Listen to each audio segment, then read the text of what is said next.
And then finally, what I want to conclude in telling you about is our foster care and adoption program, because it is actually the oldest program that Belfair is involved in.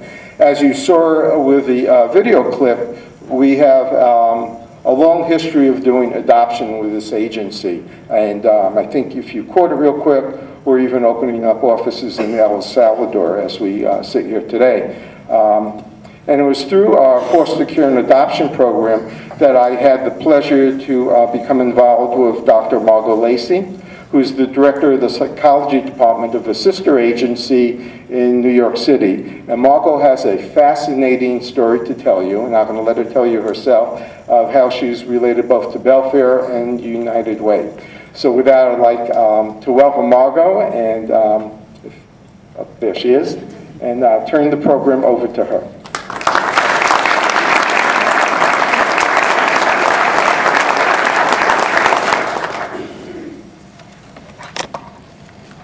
Good morning. Good morning.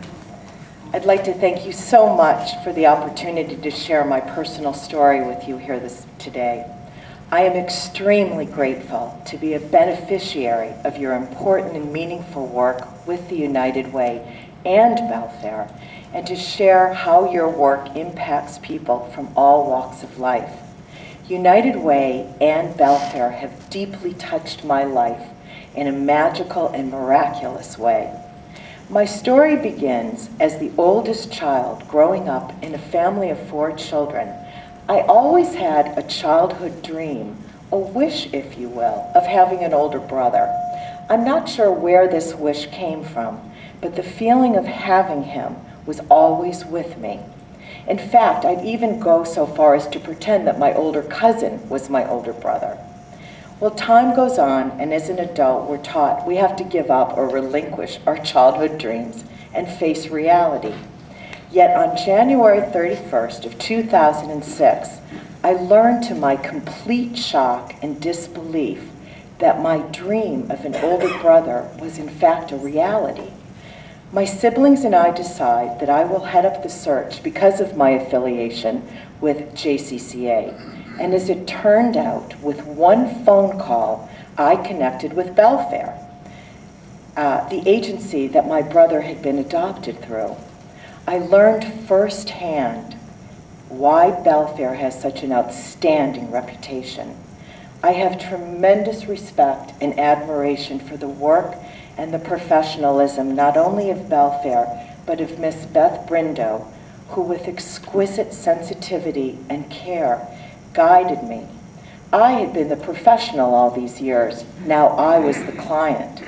And with Beth's knowledge and her patience and her beautiful, soothing voice, she supported me through this intense emotional journey. She was only able to give me non-identifying information. I was told his birthday, that he has a family, and was in some kind of business. In your state of Ohio, non-identifying information is all that a family member is allowed. So I needed to initiate my own search.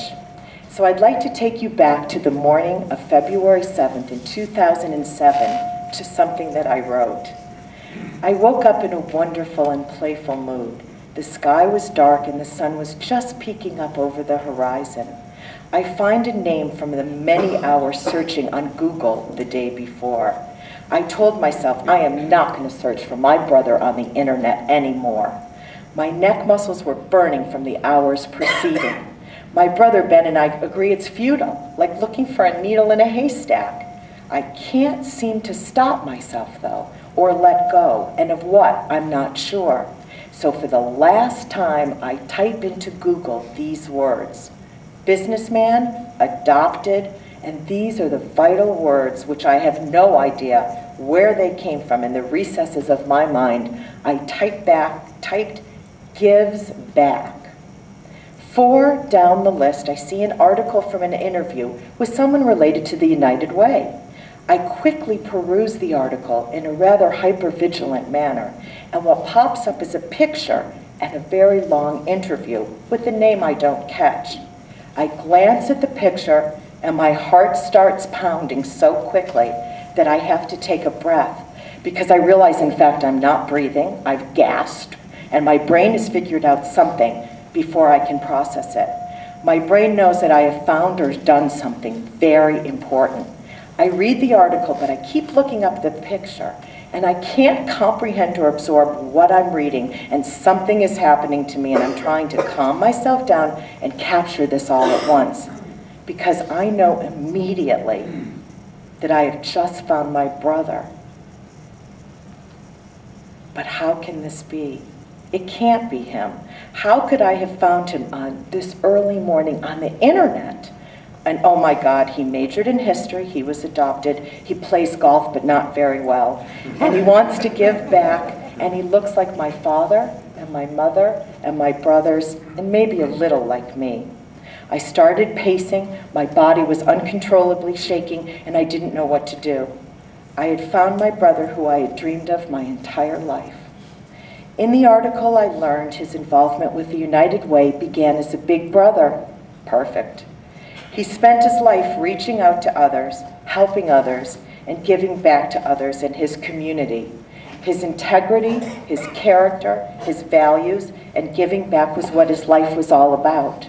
So because of the meaningful work of United Way and Belfair, and because of the kind of person he is, I was able to find him on the internet.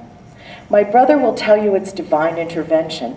I find it fascinating that my work at a sister agency to Belfair, his work as a big brother, and the United Way led me to him.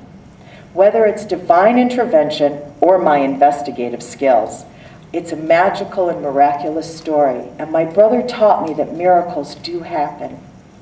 The work that you do happens to real people. I stand before you as an example that this work is real, and it's valuable, and it transforms lives. And lastly, it's my deepest honor and privilege to be here with you today. And I just happened to bring my brother, who along with Chris Connor is your campaign co-chair, Mr. Mark Burns.